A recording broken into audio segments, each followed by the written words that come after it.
Saudações! Eu imagino que para quem mora em grandes cidades, em capitais, dizer que a energia simplesmente acaba, não uma vez a cada 2, 3 anos, mas 2, 3, 4 vezes ao longo do dia, pode parecer estranho, né? Quem mora em São Paulo, quem mora em Rio de Janeiro, quem mora em Curitiba, quem mora em Porto Alegre, quem mora em Fortaleza, quem mora em Manaus não está acostumado com queda de energia. É um fenômeno raro. Mas no interior, isso é uma constante. A cidade onde eu moro, o município onde eu moro, tem 2 hidrelétricas de grande porte. Serra do Facão e Emborcação, e 2 termoelétricas. E mesmo assim, a falta de energia é uma constante. Pior do que a falta de energia, talvez, é a queda da tensão. E ela queima aparelhos elétricos. Isso me deixa receoso quanto ligar o computador. Me deixa muito receoso, porque é o que eu tenho para trabalhar. Então, ao invés da nossa live, eu até queria fazer uma, porque as coisas estão esquentando, eu vou gravar um vídeo. O problema que a gente enfrenta é o seguinte: não podemos ser demasiado teóricos. Primeiro que eu não sou tão bom teórico assim, eu só tenho mestrado. Deixei de ser professor, fui professor por 20 anos, mas para cursinho e ensino médio. Eu não sou tão poderoso assim. Eu não tenho essa petulância de dizer que eu vou ser um mega teórico. Não dá, cara. Eu me esforço, eu leio bastante, eu procuro me informar, mas eu não tenho essa verve, não posso ter essa audácia.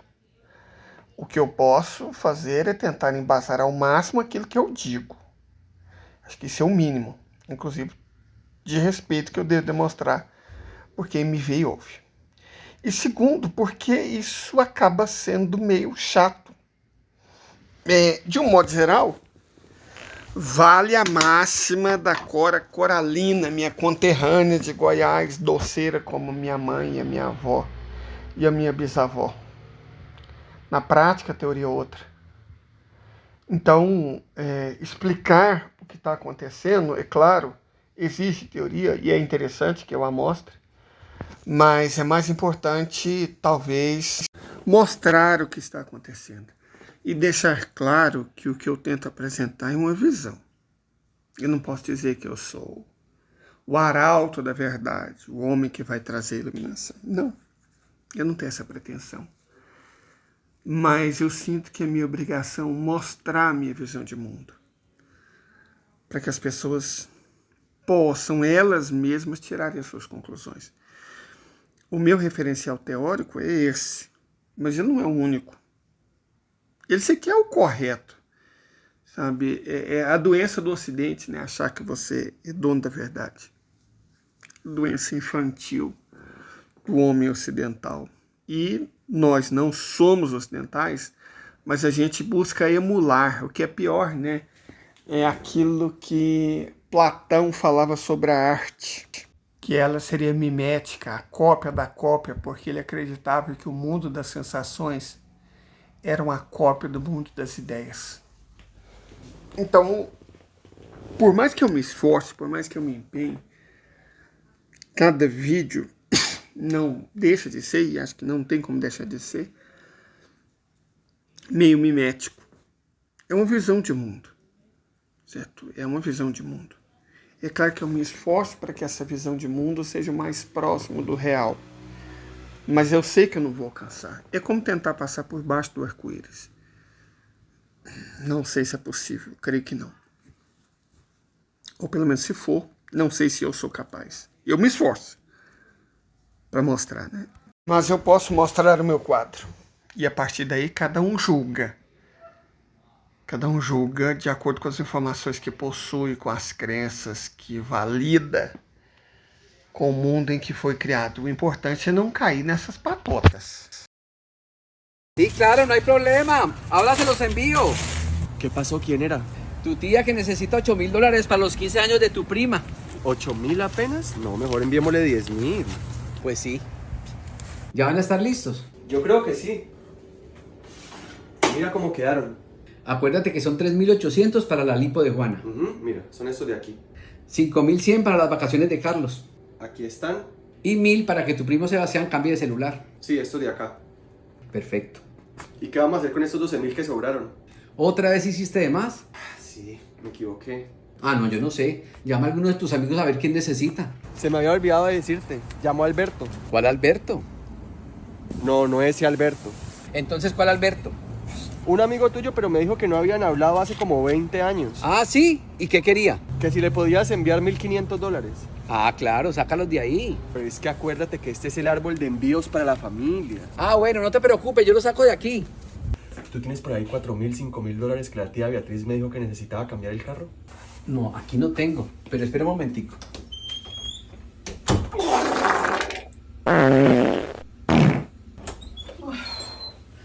Bueno, aqui está. Dile que se necessita mais que me avise. Nossa população tem um problema. E isso é especialmente grave quando lá fora as pessoas estão refletindo. À medida que os BRICS ganham impulso, a economia dos Estados Unidos da América enfraquece porque os membros do grupo podem contornar as sanções dos Estados Unidos e negociar nas suas próprias moedas, disse a deputada republicana Marjorie Taylor Greene na quinta-feira. Falando aos seus eleitores na Geórgia, a congressista republicana atacou a administração do presidente dos Estados Unidos, Joe Biden, que, segundo ela, está a fechar os olhos à ascensão dos BRICS. O republicano disse que, embora Washington esteja a fazer disparates, incluindo dar todo o tipo de apoio à Ucrânia, há outros países no mundo, países poderosos, que estão a organizar-se juntos, porque eles estão cansados dos Estados Unidos. Neste sentido, os países BRICS estão a celebrar acordos comerciais sérios onde dizem: compraremos de vocês, vocês comprarão de nós, não nos importamos com as sanções dos Estados Unidos da América e venderemos uns aos outros, compraremos e venderemos em nossa própria moeda, não em dólares americanos, afirmou. Esta é uma das coisas mais devastadoras que podem acontecer a todos nós. E a congressista americana está certa. Como eu mesmo e muita gente vem falando, a desdolarização vai deixar os Estados Unidos num péssimo estado. E não só os Estados Unidos, todos os lacaios dos Estados Unidos. Canadá, vocês estão vendo aí, são imagens do Canadá. Canadá real, que acabou de expulsar 10.000 imigrantes indianos, 10.000 na pancada só. Esse é o Canadá. Esse é o Canadá que os blogueirinhos não mostram. Esse é o Canadá que não sai na Globo. Esse é o Canadá real. A situação dos Estados Unidos reais, a situação da Inglaterra real não está muito diferente disso. Não, deixa eu mostrar uma coisa aqui para vocês. A cidade a que se refere aí, no caso, é Birmingham. E pode ter certeza que é só a primeira. Várias cidades do Reino Unido, dos Estados Unidos, do Canadá, do Ocidente inteiro vão ter o mesmo fim. É isso que explica o fiasco que promete ser a reunião do G20. A notícia mais importante de hoje é que o governo chinês confirmou que Xi Jinping, o presidente da China, não estará presente na cúpula dos líderes do G20, que ocorrerá no dia 9 de setembro, sábado agora, em Nova Delhi, capital da Índia. O motivo disso são as tensões crescentes entre a China e a Índia, que já se revelaram recentemente quando a Índia quase não compareceu à cúpula do BRICS, justamente essa cúpula que foi o grande momento da China brilhar quando Pequim liderou esse processo de agregar 6 países ao bloco. Da mesma forma, Xi Jinping não quer estar presente numa cúpula que foi feita para fazer Narendra Modi brilhar. O primeiro-ministro indiano vem dizendo há bastante tempo que para ele o G20 é mais importante do que o grupo BRICS, bloco que cada vez mais é liderado pela China. Isso é um problema que vai muito além da relação bilateral entre a China e a Índia, que no futuro provavelmente serão as 2 maiores economias do mundo. De certa forma, essa crise entre os dois também mostra que talvez o G20 já não seja mais a plataforma mais adequada para lidar com os grandes desafios globais, e isso reflete também a grande crise na qual o multilateralismo se encontra nesse momento. Há mais de 10 anos, a cúpula dos líderes do G20 nasceu justamente a partir do consenso de que o G7 dos países industrializados já não tinha mais meios de enfrentar os grandes desafios que o mundo hoje vê como a mudança climática, como o aumento das desigualdades e a ineficiência crescente das instituições internacionais.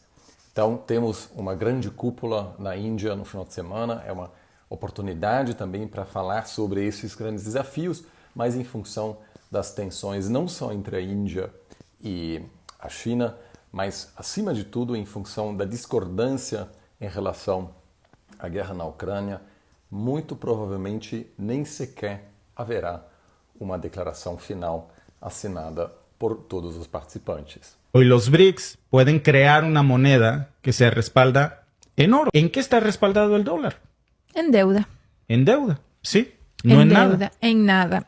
Totalmente en nada. De hecho, lo explicábamos hace ya muchísimo tiempo en un en vivo, que el dólar estaba respaldado en la deuda. Em resumo, o mundo mudou, bebê, e continua mudando. Tras un tuit en el que hablé de las inversiones chinas en África, algunos me respondieron, claro, de vuelta al colonialismo. Primero, revisad bien el origen del término colonialismo, diría que no salió de la cuenca del Yangtze. Segundo, no hay colonos. Tercero, no nos ha importado una mierda África a lo largo de su historia, me sorprende el interés actual, ahora que ya no somos nosotros quien la saquea. Cuarto, esos ferrocarriles son consecuencia de acuerdos comerciales en libertad entre países soberanos. Quinto, lo de la diplomacia de la deuda ya cansa y no resiste el menor análisis crítico. Sexto, me hace gracia cómo nos preocupan los recursos naturales de África. Hoy, nadie se había llevado nada de África hasta que llegaron los chinos. Séptimo, sí, hacen instalaciones para transportar de las minas a los puertos, no solo eso, también hay transporte de pasajeros, pero incluso quedándonos con el ejemplo maniqueo, son infraestructuras para el país que permanecerán. Octavo, entiendo que los europeos no dejaron esas huellas en el mapa porque ni querían invertir en el país ni lo necesitaban, podían transportar todos esos recursos hasta los puertos cargados a hombros de esclavos. Hoje em dia, a França está passando por instabilidade política e social muito grande. Talvez seja uma das maiores crises sociais que a França vem enfrentando nos últimos anos. E como de sempre, e como de praxe, os franceses não querem a presença dos imigrantes no seu país. Ou seja, eles colonizaram países ao redor do mundo, são 72 países que foram colonizados pela França. Eles não pediram permissão, eles invadiram, roubaram as suas riquezas. Sem essas colônias, França é pobre, literalmente pobre. E hoje eles não querem a presença. Mas quando quer que os africanos, que os estrangeiros participem dos seus esportes, da sua seleção de futebol, que foi campeã do mundo graças à presença de africanos, as 2 vezes que a França foi campeã do mundo de futebol foi graças aos africanos, aos seus imigrantes. E hoje em dia não quer a presença deles. Hipocrisia. Deixa eu dizer aqui, a maneira como o Ocidente vem lidando com a crise estrutural que ele está passando é a pior possível. Só vai piorar as coisas. E isso é nítido. Porque caçar briga com alguém que eles não podem derrotar foi uma decisão estúpida. Você pode ver que essa não é história agora, começou do dia 22. Você já tem história. E desde 2014, a Rússia sempre falava que deixam atacar os russos que moram na Ucrânia, praticamente 60%, como atacar? Não só fisicamente, mentalmente, porque primeiras leis que tomaram o governo de nazista que assumiram em 2014, proibição de usar língua russa no órgãos oficiais. Você imagina, por exemplo, eu sempre estou dando exemplo. Aqui no Paraná, de repente, vem pessoa desculpa, Paraguai. De Paraguai fala, agora Paraná só vai falar espanhol. E que fala em português é inimigo e vai perseguir, vai queimar os livros e vai proibir na escola falar em português. Eu pergunto a qualquer pessoa, você gostaria disso? Então, esse factos ninguém está falando. Os Estados Unidos, IES, tem o segundo maior número de ogivas nucleares. Vai lançar de quê? De B-52? Tolpin. B-52, o mais novo está com 70 anos. B-1 é fichinha, perto dos TU-160, dos TU-22, principalmente do 160, Cisne Branco, dos Sukhoi 34, dos poderosos e temidos MiG-31 usando seus Kinzhal, que podem ser adaptados para arma nuclear a qualquer momento. Quantos Kinzhal tem para serem usados? Uns 1000. Onde você pegou esse número? Tirei da minha mente. Pronto, bota assim. Você não pergunta isso para o William Bonner? Tem 1000? Tem. A Rússia não está usando os armamentos de ponta, não. Vai usar se começarem a usar bomba de fragmentação lá. Aí a Rússia vai começar a atacar alvos civis. Vai passar do tático para o estratégico. E ao invés de 400 mil ucranianos, vamos ter 4 milhões de mortes de ucranianos. E a proporção que está 10 por 1, ou mais do que 10 por 1, vai passar para 100 por 1 rapidinho. Porque a Rússia, se cansar, joga um Sarmat no meio de Kiev. E aparentemente até agora o Putin está vencendo essa queda de braço com Medvedev e outros, e não está para frente de lançar, nem fazer isso. Mas se fizer no dia seguinte, sabe o que vai acontecer? Nada. Está feito. Vai ser uma comoção global, vai ser uma tentativa de destruir economicamente a Rússia, como eles já estão tentando há muito tempo. Vai ser de tudo, mas ninguém vai retaliar, sabe por quê? Porque ninguém está afim de virar Hiroshima ou Nagasaki por ucranianos. Mas não quer mesmo, ninguém quer ser alvo de uma Vanguard ou de um Poseidon. Ou de um Zmeved. A Rússia está com o controle. E esse é o ponto. Ela faz como ela quer, do jeito que ela quer, do jeito que ela precisa, quando ela precisa. Ela faz a guerra que ela deseja. E o adversário não é a Ucrânia. A Ucrânia não dá nem por fumo, o adversário é o Ocidente. O que o Ocidente pode fazer de real? Usar a máquina de propaganda para basicamente mentir.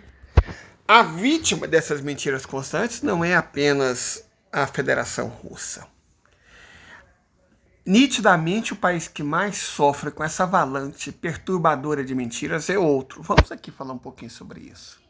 A Coreia, ela é muito rodeada de mentiras. Então todas essas ideias de não pode cortar o cabelo, não pode dobrar o jornal na foto do líder, não pode ter cachorro. Pô, mas as pessoas que foram lá dizem isso, né? Não. Veio um cara que foi pra lá, veio aqui e falou que realmente não pode dobrar o posterzinho do cara lá. Ele tirou isso, com todo respeito, diretamente da bunda dele. Mas ele foi, a guia falou. A guia não falou, certeza. Porque os caras que estudam a Coreia foram pra lá, fotografaram gente dobrando o jornal. Mas aí o cara vem e fala, ó, não pode. Não fala. Aí o cara desdobra. Isso é ridículo. É? Porque todo mundo que estuda a Coreia, foi pra lá, tentou aferir isso. Isso não é verdade. E o cara que morreu por causa do pôster lá? O cara que arrancou o pôster do hotel? Primeiro, duas coisas. Sabe de onde vem a maior parte dessas notícias? De veículo de notícias, um veículo de comunicação situado na Coreia do Sul, que é literalmente financiado pela CIA, a Radio Free Asia. É um veículo de propaganda. É daí que vem essas coisas de que na Coreia não pode isso, na Coreia não pode aquilo, na Coreia blá blá blá, na Coreia não sei o quê. Eu garanto pra vocês, de pés juntos, 99,9% é mentira e o resto é meia verdade, tá? Porque as pessoas que real estudam a Coreia, já foram lá, moraram lá, não conseguiram verificar isso. E isso é ridículo. É ridículo porque não faz o menor sentido. Inclusive, aí falando a respeito do próprio Kim Jong-un, né, que é agora o líder. Primeiro, ele não é o líder máximo, ele não é um ditador porque ele não acumula funções. Lá na Coreia tem divisão de poderes, ele é líder de um poder e ele é eleito pela Assembleia, ele pode ter recall a qualquer hora. Então, diferente, por exemplo, da ditadura no Brasil, depois do AI-5, o presidente tinha poder de lei. Lá, isso não existe. Ele é eleito pela Assembleia, que por sua vez é eleita pela população por sufrágio direto, universal, secreto, tal. De fato, a quantidade de bobagem que eles falam sobre a Coreia do Norte é uma coisa bizonha, mas bizonha mesmo. Sabe, sem falar na perseguição, toda vez que um canal que fala sobre a Coreia do Norte abre em determinadas plataformas, não vamos dar nome, né? Principalmente as que começam com Y, elas são sumariamente fechadas e a pedido, para não dizer a mando, da Coreia do Sul, ou seja, do país que coloniza a Coreia do Sul, né? O que é o mesmo que coloniza Taiwan. Não existe Coreia do Sul e não existe Taiwan. Existe Coreia. Existe a parte sul da Península Coreana, que está ocupada pelos Estados Unidos desde 1950. Não existe Taiwan. Existe um pedaço da República Popular da China, uma república que está ocupada por lacaios protegidos e patrocinados pelos Estados Unidos da América. Certo? Até o Japão. O Japão é uma colônia americana hoje em dia. Como a Coreia do Sul é uma colônia americana hoje em dia, como Taiwan é uma colônia americana hoje em dia. São resquícios da Guerra Fria. São resquícios da Segunda Guerra Mundial. São resquícios do momento pós-Hiroshima e Nagasaki.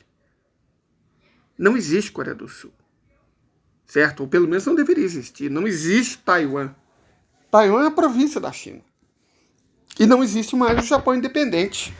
O Japão é uma colônia. Culturalmente, a Coreia do Sul, ela morreu, cara. Quando você fala de coreano, você tem que estar falando de norte-coreano, que ainda mantém a cultura tradicional e, digamos que melhorou, aperfeiçoou. A Coreia do Sul é um país onde hoje crentes malucos, né, são 46% da população, certo? São 46% da população.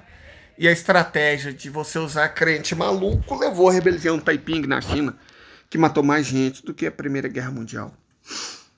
Né? E responsável aqui pelo Bozo, pelo governo do Bozo, responsável na Bolívia pelo golpe, responsável no Peru pelo golpe, usar evangélico, usar protestante para levar o caos é uma coisa que os Estados Unidos vêm fazendo há muito tempo e fizeram em vários lugares, certo? Na verdade, a prática foi iniciada pela Inglaterra. Foi a Inglaterra que viu esse potencial, né? A Inglaterra, ela foram os protestantes britânicos que criaram o sionismo, e foram os protestantes britânicos que mandaram missionários, né, até a China, aonde não tardou em surgir um maluco que dizia que era irmão de Cristo, o que levou à rebelião Taiping, 30 milhões de mortos. E, claro, isso tudo favoreceu os interesses chineses, da mesma forma que os crentes da Coreia do Sul, de onde partiu o famoso reverendo Moon, são responsáveis naquele país por um conservadorismo bizonho. Quando você fala, a tradição milenar da Coreia tem no norte. No sul é tradição conservadora crente de origem americana. Vamos falar mais. Por que na Coreia o índice de suicídio é altíssimo, principalmente entre os jovens? Ao meu ver, eu só vou conseguir explicar isso fazendo uma série de vídeos explicando a cultura coreana. 3 vídeos, ok? A aposentadoria na Coreia é diferente do Brasil. Aqui se trabalha e a Constituição muda para aumentar o tempo de trabalho, a idade. Por quê? Porque depois daquela idade até a morte você recebe proventos. Na Coreia, não. Lá, eles diminuem a idade limite para que as pessoas se aposentem e deem espaço para a força jovem de trabalho. E quando se aposenta, você recebe um salário por ano trabalhado e acabou. Não tem esse negócio de provento até a morte. Se você trabalhou 30 anos, você recebe 30 salários e não tem mais renda. Então, a sociedade coreana investe muito nas crianças, porque são as crianças, os filhos que vão sustentar, amparar a velhice dos pais. E tá aí a grande expectativa. Os pais investem tudo que tem na educação das crianças. Até o ensino médio, o ensino é público, universal, é igual em todas as escolas. Aí vem o temido vestibular, que é o primeiro funil social. Você tem que fazer uma boa faculdade para ter um bom emprego, para sustentar a si e os seus pais. Só que o número de vagas é limitado e não comporta todos os estudantes. E é por isso que o índice de suicídio entre os jovens começa aí, no vestibular. Quando não sai o resultado e vê que não conseguiu passar, é aquela manada de suicídio. Cruel, né? Amanhã eu te falo o resto. Em caso de separação dos pais, a guarda da criança é sempre do pai na Coreia. Por isso, quando o pai do Gabriel nos abandonou, quando ele tinha 1 ano e 8 meses, eu nem cutuquei a onça com vara curta. Eu não fui atrás da pensão alimentícia que o Gabriel teria direito, porque ele já havia ameaçado que em caso de divórcio ou de separação, ele ficaria com o Gabriel. Se isso fosse na adolescência, eu ia falar, leva, pode levar. Mas com 1 ano e 8 meses, a relação da mãe com a criança é muito visceral. Eu jamais correria o risco de perder a guarda do Gabriel. Por isso, Eu virei mãe solo no Brasil e criei o Gabriel sozinha. É muito raro acontecer na Coreia, porque a guarda é sempre do pai.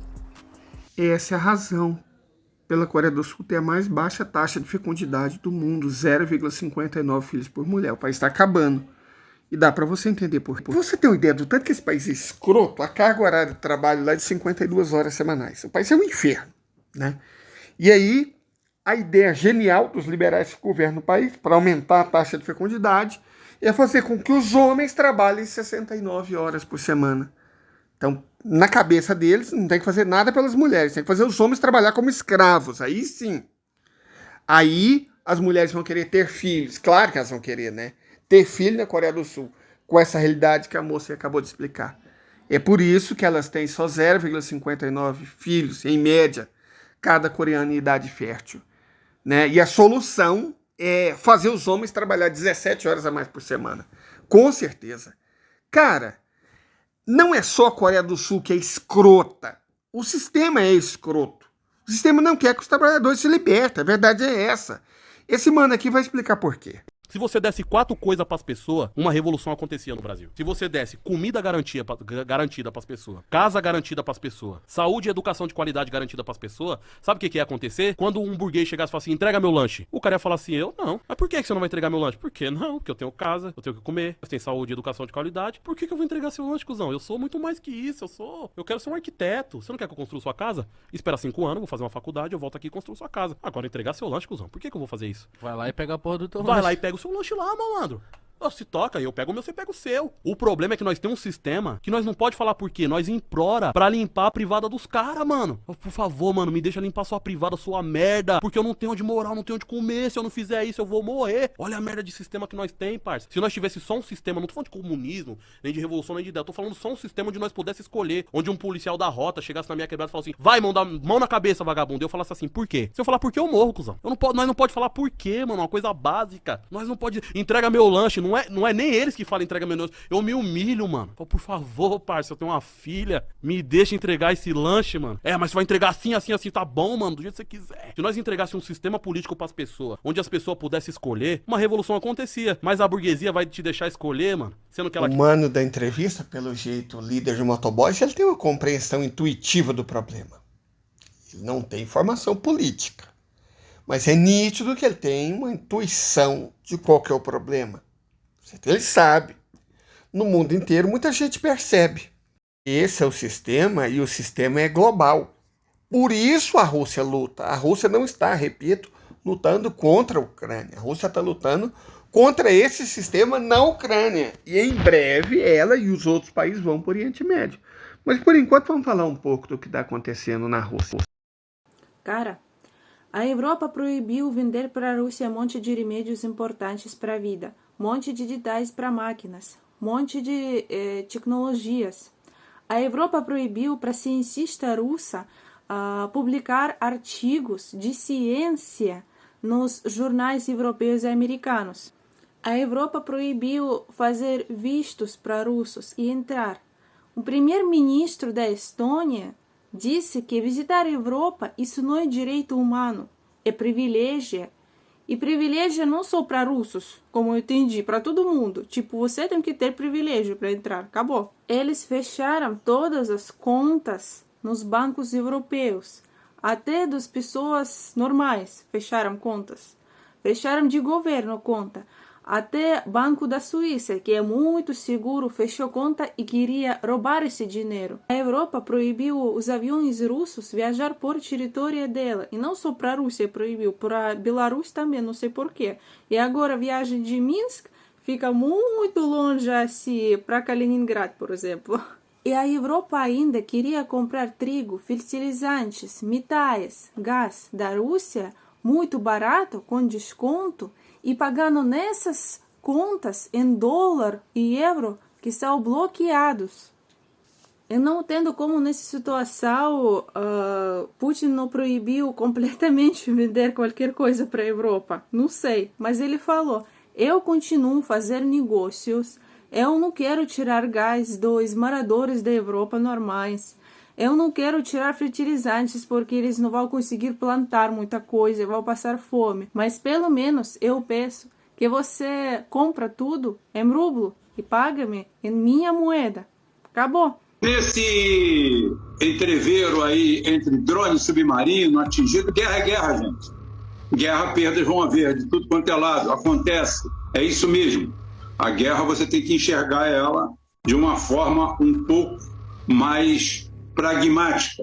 São as grandezas que contam. E a maior de todas as grandezas, sem dúvida nenhuma, se chama o drible da vaca.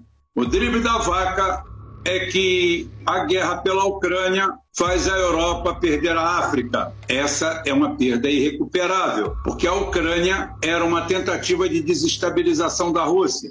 Não conseguiram uma coisa nem outra. Apostaram em cima dos seus economistas que a economia russa iria naufragar. A Rússia hoje, pelo PPP, né, pelo poder de compra, pelo PPC, hoje se transforma na quinta economia do mundo. Não é pouca coisa, não. Quinta economia do mundo, um país com 145 milhões de habitantes e que há 23 anos atrás tinha falido, quebrado, ética, moralmente, economicamente, em tudo quanto é jeito. Isso é para quando você diz que à sua volta nada tem conserto. Olhe bem à sua volta. Não é um míssil, não é um torpedo, não é nada, é um conceito. A guerra pontualmente não se vê, não se enxerga. A guerra é feita de conquistas, de avanços, de situações macro. É quando você abre a lente que você vê a guerra. É quando você dá 2 passos atrás é que você enxerga a amplitude da guerra.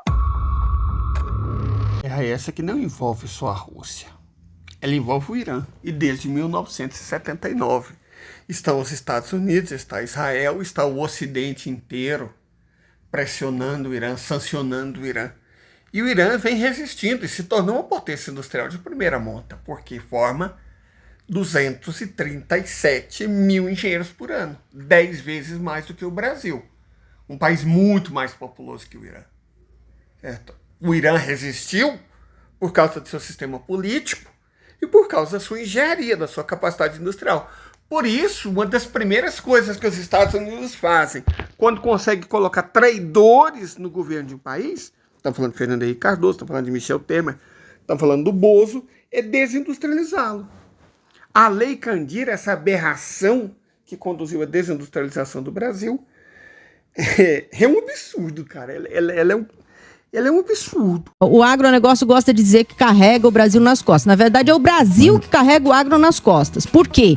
Se um produtor de soja exportar soja em natura, ele não paga ICMS por causa da Lei Candir. O governo federal tem que ressarcir o Estado dessa diferença de tributação.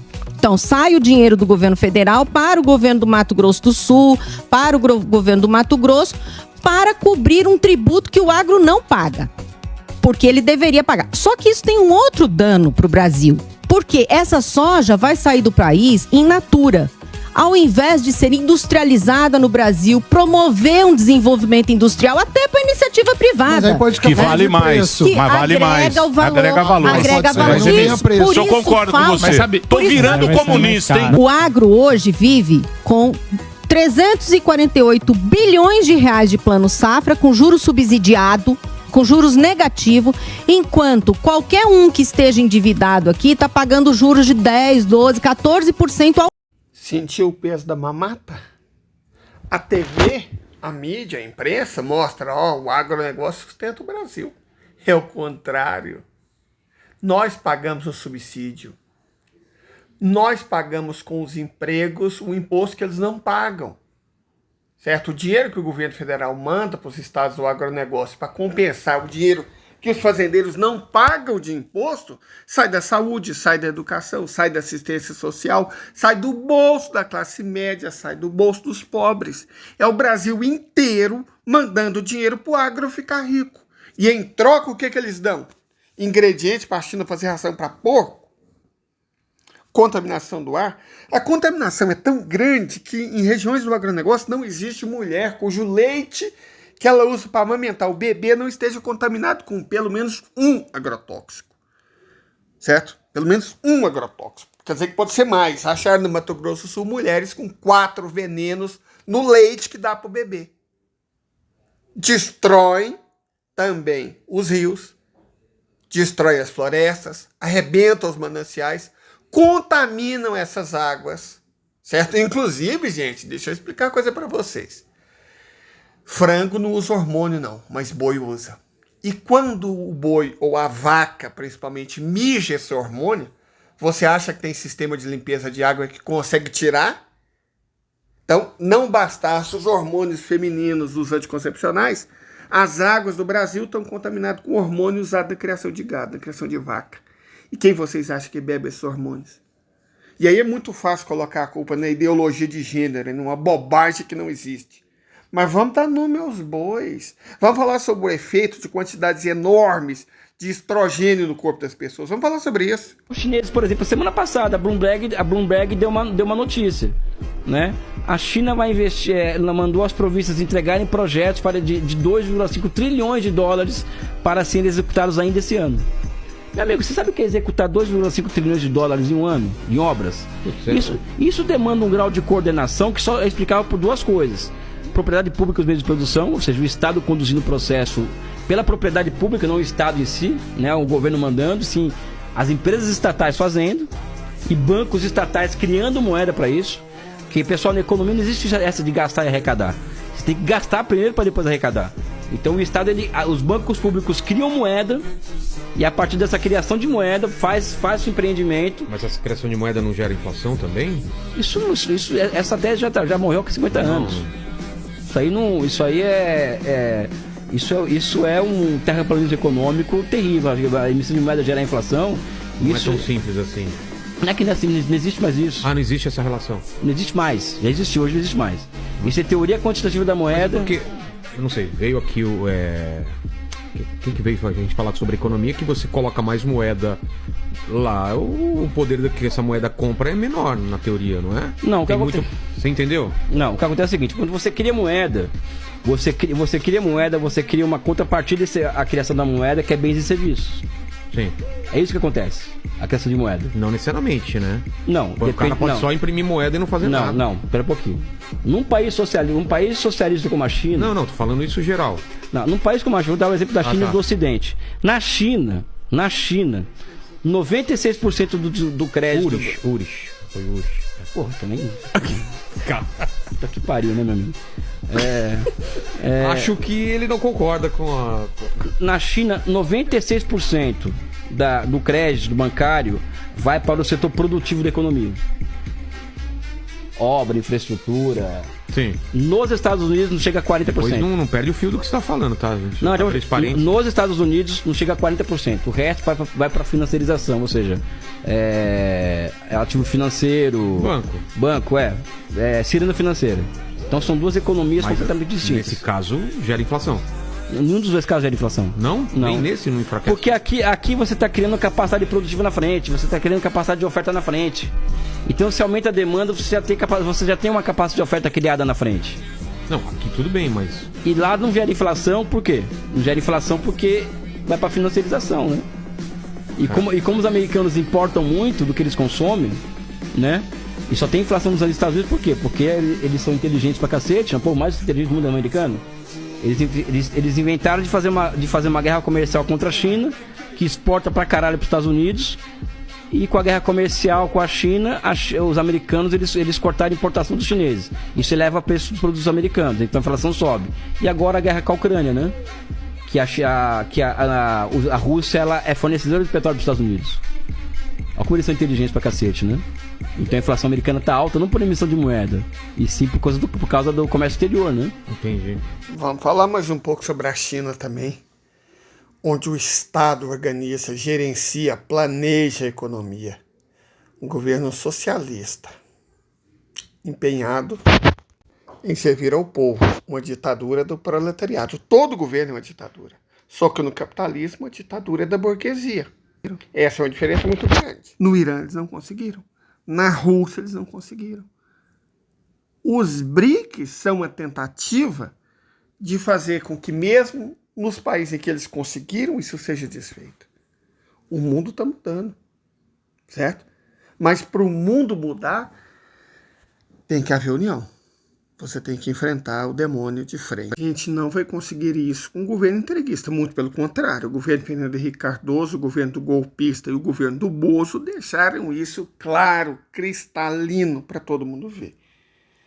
Uma reinserção do Brasil no mundo, para a gente deixar de ser capacho, para a gente deixar de ser vendedor de ingrediente para outros países fazerem ração para porco, implica em termos mais soberania.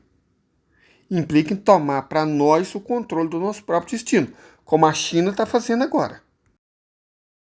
美国通过适用于主权国家的所谓外国军事融资计划，向中国台湾地区提供武器，严重违反一个中国原则和中美3个联合公报，特别是817公报的规定，严重违反国际法和国际关系基本准则，损害中国主权和安全利益，危害台海和平稳定，向台独分裂势力发出严重错误信号。